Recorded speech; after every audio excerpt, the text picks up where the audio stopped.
What's going on, everybody? It's been a while since I actually posted a video. Let me just give you an update. Life has happened. I'm still married to my wife. We have two beautiful children, and I don't know, my beer's fuller. I wanted to do this video because I wanted to use it more so as a testimony, but to hold myself accountable. The title of this video should be something like "I was wrong" or "Why I was wrong," something like that. A few years ago, I posted a video about should Christians celebrate Halloween, and there was another one, should Christians do something else. I was wrong in the fact of not talking about it, but more so my end result or the conclusion I drew was wrong.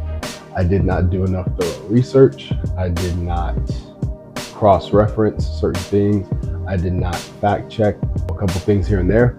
In that instance, because I did not have all the facts, I was wrong for even giving or putting that information out there. Now, am I the first person to do it? No. But I'm going to hold myself accountable and say that I shouldn't have posted without doing thorough research.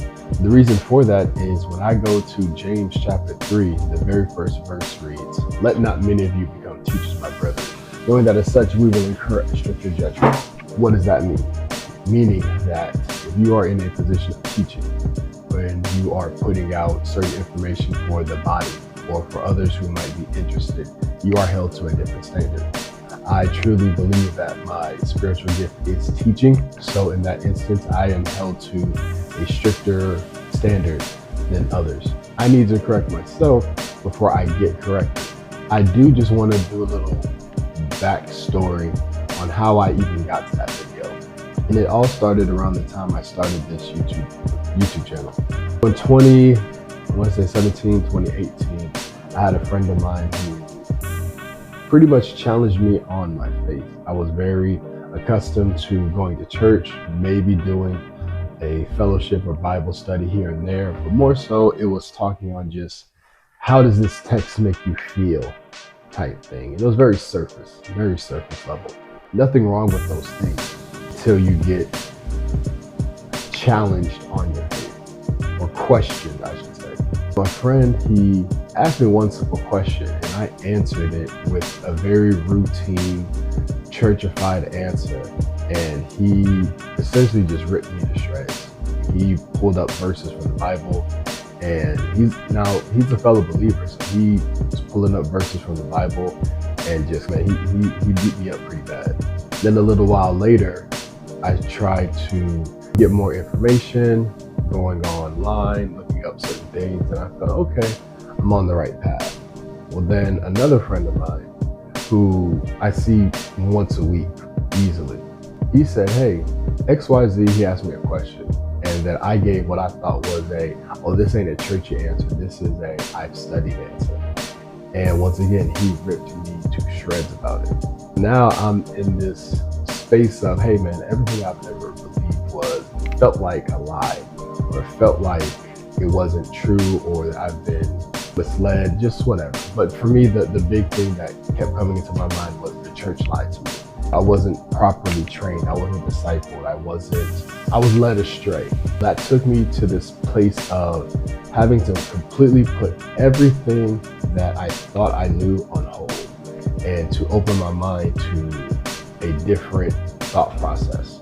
Now, this can be a good or a bad thing. For me, it was a little bit of both.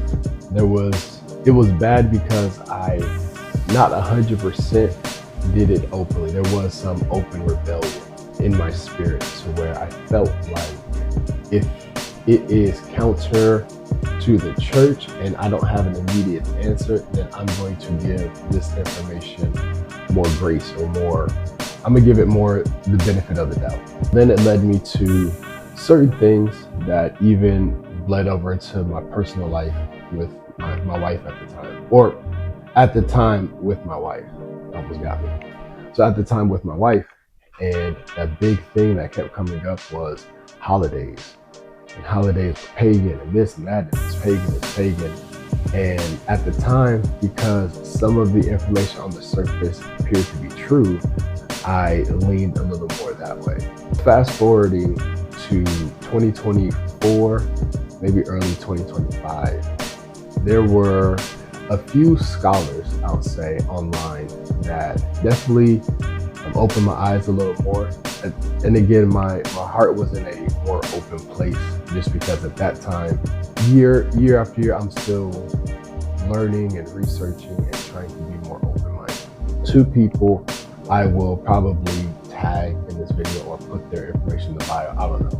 But one guy, his name is, he runs the YouTube page, TikTok, X.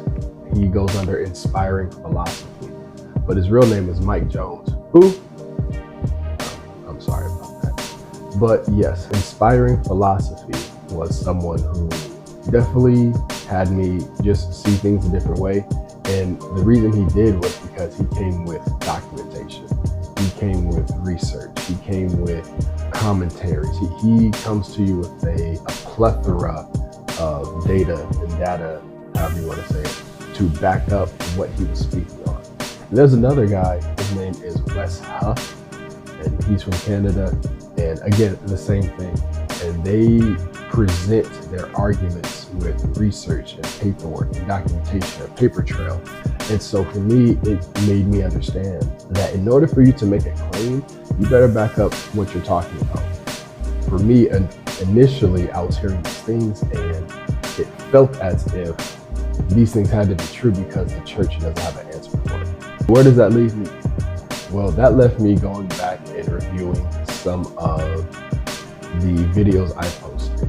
And I'm going and I'm realizing that, hey, I made some mistakes early on in my YouTube journey that is probably going to bite me in the butt at some time if I don't at least address it.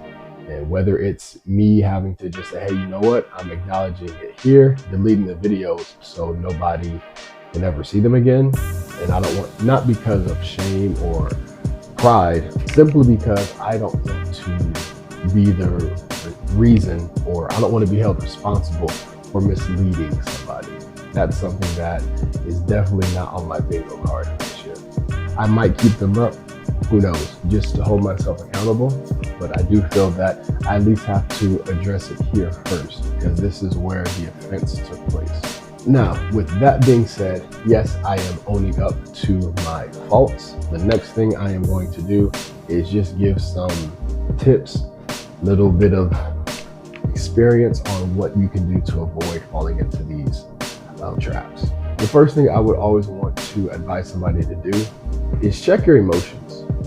I noticed that when we as people, not just believers, when people talk about things that are near and dear to their heart, whether it's morals, core values, principles, family, political views, sports, whenever you are discussing something that you have an affinity or an attachment to, it's very easy for your emotions to get riled up into it. Talking about your faith and what you feel will happen after you die is no different. You might have believed something your entire life and someone might challenge it. You feel that it is your duty to combat or defend that stance. So checking your emotions. 2, be objective. Ask yourself, is it possible that I am not seeing this clearly, or that I'm missing some important context in this conversation? Being objective doesn't mean that you are owning fault. All you're saying is it possible that I'm wrong? If it's possible that I am wrong, I need to make sure I do more diligent research to back up my claim. Or maybe someone is addressing something and this part of it might be true. How do I go about this new piece of information? Does this new piece of information destroy everything that I once believed? And if so, this is my new starting point. Seeing what's true, what's not true. 3, I would say your ego, your pride. Don't be too proud to feel that you can't ask for help, that you can't lean on someone else's research or understanding, or just completely say, hey, this might be too big of a concept. I need help breaking this down in some way, somehow. And probably the last thing I would say is, once you've done those first 3 things, whatever information that you now come across, stand on that. Don't allow the opinion of someone else to sway you from what you found, unless they can truly prove you or truly prove what you have found to be false. Don't feel that someone else's title, someone else's authority, someone else's following, someone else's whatever influence. Never allow that to deter you from what you actually believe. Now, moving forward, I'm going to be more concrete with the things that I post. And if I'm not, I'm going to make sure that my ego is not too big to admit that I made a mistake or that I was wrong. Yes, to my 43 views on these videos, if you ever see it and you comment, at least know that I'm coming from a place of just true humility, and maybe me being honest might get me 44 views. I don't know, but it's not about the views, it's about being held accountable for what I say. Until next time, for what it's worth.